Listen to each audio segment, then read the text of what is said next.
Wow! Nakakatawa naman kay Lucano, oh. Daming napisa. Sana hindi niya madaganan.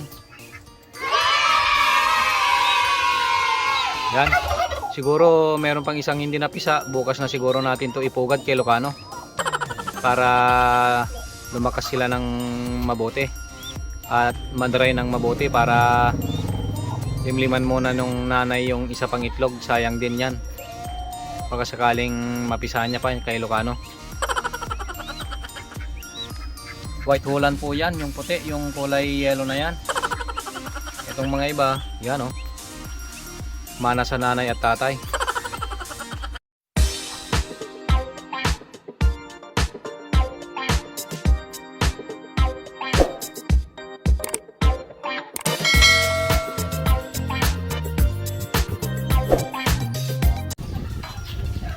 Hello ka Ilocano, naimbagnal daw yo. Welcome po muli sa aking YouTube channel. Ang video ko ngayon kay Ilocano ay namisa na yung inahing pabo natin na naglilimlim.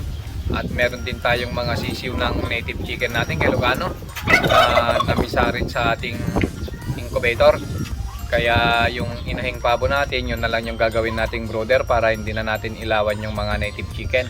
At bago nga po pa ang lahat, maraming salamat nga po pala sa aking mga subscribers na patuloy pong sumusuporta po sa aking YouTube channel. At kung bago lang po kayo sa aking YouTube channel, huwag nyo naman pong kalimutang mag-subscribe, mag-like at hit yung notification bell para ma-update ka ni YouTube pag may bago po akong video ina-upload. Maraming salamat po ulit kay Lucano. Tara, samahan nyo po ako. Ipugan po natin yung mga namisang sisiw ng pabo at saka sisiw ng native chicken natin kay Lucano.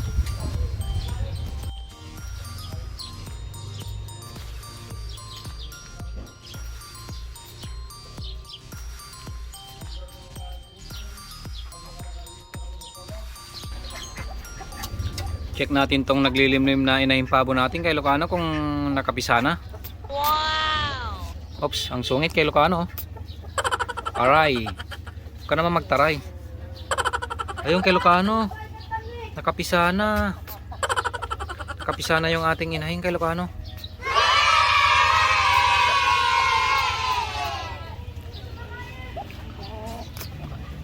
Aray. Ayun, oh. Tanggalin ko lang tong inahing kay Lucano para tignan natin kung nakapisa siya. Kasi ang sungit niya, eh. Ang sakit yung tuka niya kay Lucano.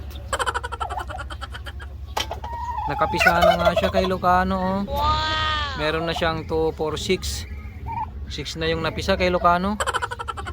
Yung sisiw ng pabo natin. Nakakatawa naman. May bagong labas, oh. Wow! Wow, dami na namang sisiw ng pabo natin kay Lucano. Nakakatuwa naman pagka ganito. Ang sarap naman mag-alaga. Yung itlog niyang nilimliman niya kay Lucano. Bale, ano lahat to kay Lucano? 7. Wow! 9 yung itlog niya. Eh, yung dalawa wala pong laman, similya. Kaya 7 lang yung fertile kay Lucano. At natutuwa nga po ako at meron na naman tayong bagong pisang 6. Pwede na! Itong isang itlog baka mapipisa po ito kay Lucano. Yan. Ang galing naman tong inahin natin, oh. 6 na yung napisa. Tanggalin ko lang tong ano niya kay Lucano, itong shell. Yan, oh. Bagong pisa lang. Itong isa, tignan natin kung wala pa siyang crack kay Lucano. Meron pang isa. Fertile to kay Lucano. Kasi kinandling ko yung itlog niya. Meron na tayong 6. Saka ito, kulay yellow. Sigurado to kay Lucano, White Holland to. Magkatong sa unang kuna. Ipa mo ngayon na dyahe. Nagsukir ka. Ay, 2, 4, 5. Sayang kay Lucano, oh. Nadaganan niya yung isa, oh. Oh no! Merong isang itlog na nakakrak na kay Lucano, oh. Incubator na lang natin. Kunin na lang natin tong mga sisiw niya. para ibaba na natin, ipugad na natin. Sayang yung isa oh. Nadaganan niya. Isa, dalawa, tatlo, apat, 5 kay Ilocano. Tapos itong itlog na namimisa yan, oh, may butas na, ilagay na lang muna natin sa incubator para doon na natin ipapisa. Sayang lang yung isa kay Ilocano. Oh.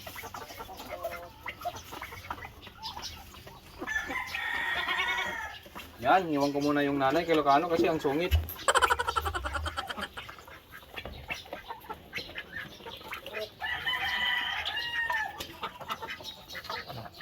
Lagay na natin sa brooding pen natin kay Ilocano.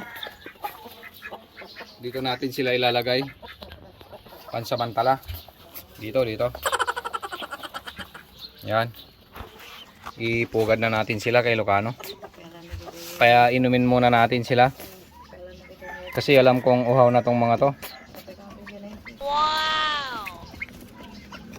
Yan.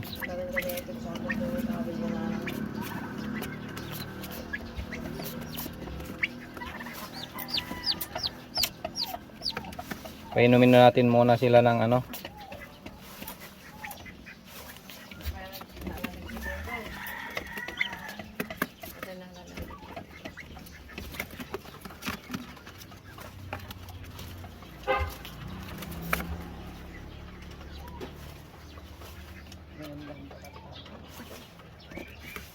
Yan, painumin natin sila ng tigda 2 lang kay Ilocano kasi kahapon pa sila napisa. Ngayon ko lang binaba kay Ilocano kasi baka mapisa pa yung isang itlog kaso hindi napisa eh. 6 na sila kahapon. Sayang yung isa, nadaganan po. Kunin muna natin yung mga native chicken natin na napisa sa incubator para ihalo na natin. Ito na yung pabo na natin yung gagawin nating brooder. Para hindi na natin ilawan yung bagong pisang sisiw ng manok natin. Ito naman yung bagong pisang sisiw natin na in-incubate natin kay Ilocano. Pwede na natin silang ibaba kasi kahapon pa to. At saka malakas na sila at tuyong-tuyo na.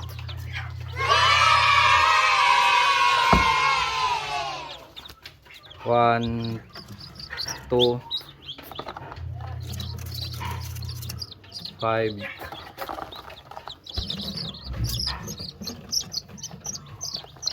8, bala 11 to kay Ilocano. Yung bagong pisang sisiw natin. Ibaba na rin natin sila. Tapos yung itlog na naiwan doon sa pabo, ilagay na lang natin dito sa incubator para dito na natin papisahin.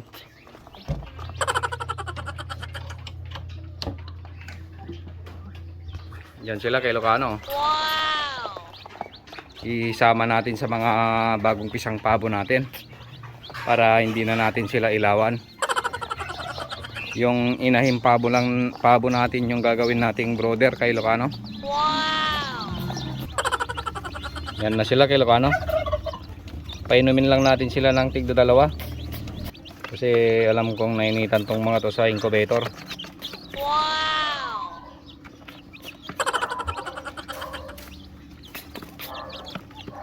Meron tayong 11 na bagong sisiw. Wow! Nilagyan natin ng dextrose powder yung tubig nila kay Ilocano.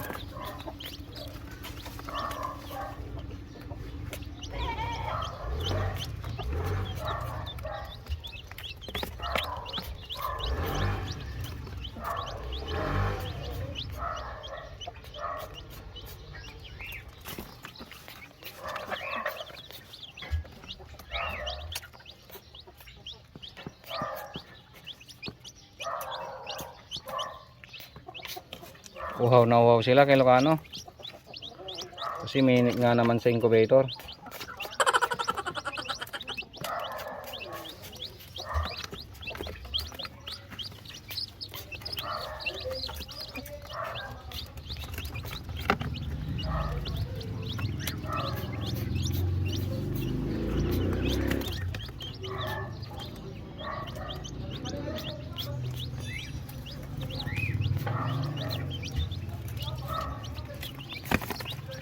Yan. Ilagay na natin yung ano, yung pabo natin na inahin. Wow! Kukunin ko lang kay Lucano. Ayan o. Bumalik siyang naglimlim kay Lucano. Kasi meron pang isang itlog na hindi napisa. Pero i-incubate na lang natin yung natirang itlog. Ang sungit lang kasi kay Lucano. Ang sakit ng ano niya. Tuka niya. Gusto mamang magaganda kaya. Yan. Nandyan na yung inahin natin. Wow! Yan na yung gagawin nating brother kay Lucano. Ang sungit oh.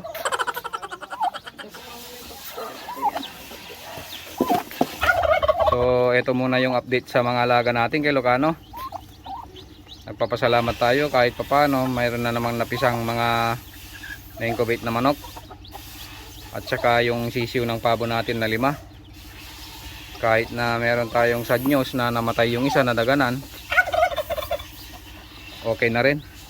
Kasi hindi naman natin maiwasan yung ano, may mamamatay sa mga bagong pisang sisiw. Kunin ko na lang yung itlog kay Lucano, ilagay ko na lang sa incubator yung hindi napisa. May butas naman na, baka malapit na tong mapisa.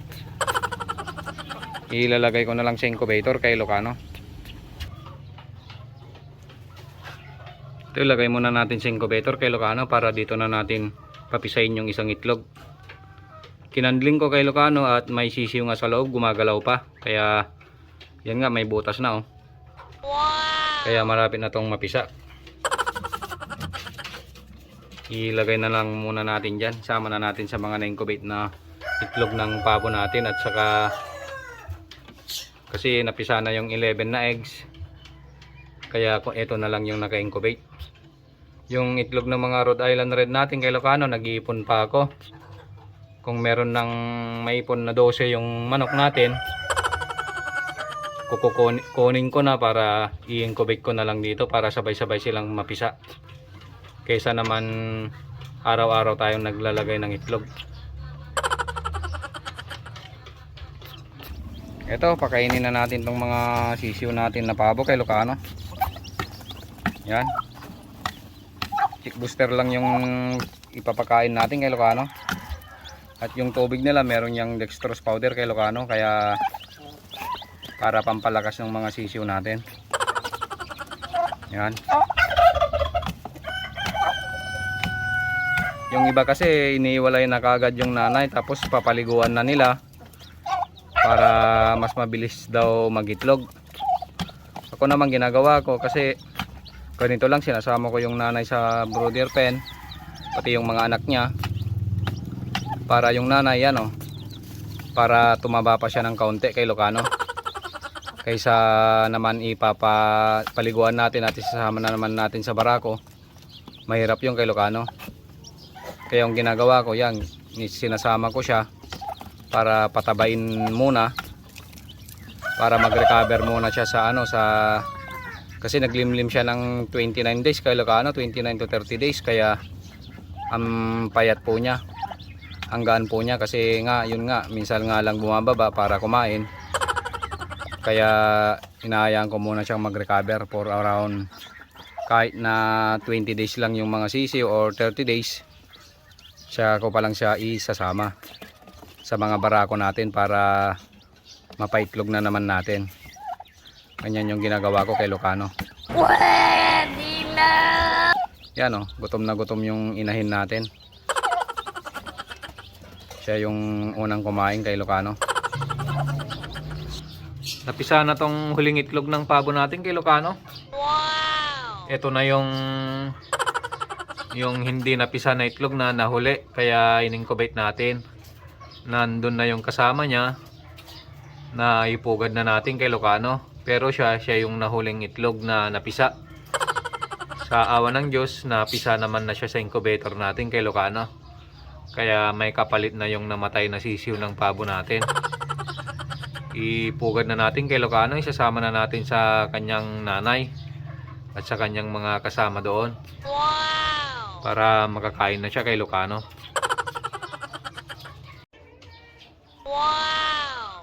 Kunin na natin kay Ilocano, isama na natin sa mga kapatid niya.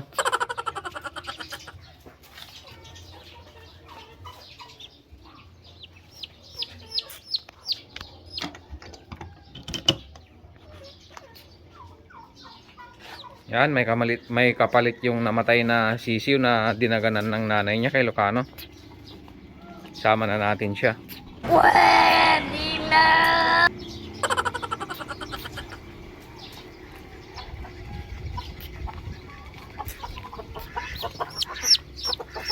Oops, huwag kang magalaw. Ito na kay Ilocano, sungit ng nanay. Yan, sama na natin. Bale, 6 na sisiw ng pabo to.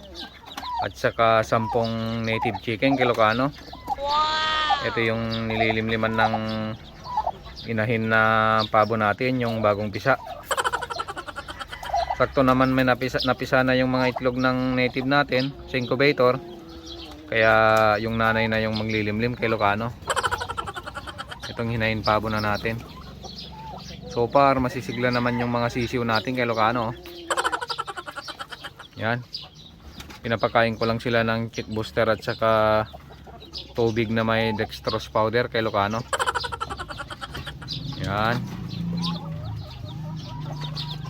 3 days na nila ngayon kay Ilocano. Wow.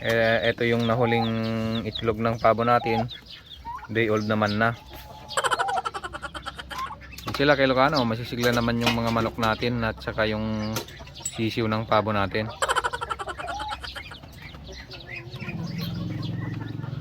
So yun guys, kay Ilocano, maraming salamat po ulit sa panonood sa aking mga video. Shout out po sa aking mga subscriber na patuloy pong sumusuporta po sa aking YouTube channel. At kung bago lang po kayo sa aking YouTube channel at napadaan lang, please naman po mag-subscribe naman po kayo para lalo pa po tayong dumami. Para lalo pa po akong ganahang maggawa ng video kay Ilocano. Malaking tulong na po yun. Maraming salamat po ulit. Ingat po tayo palagi. God bless po. Hanggang sa susunod na video po.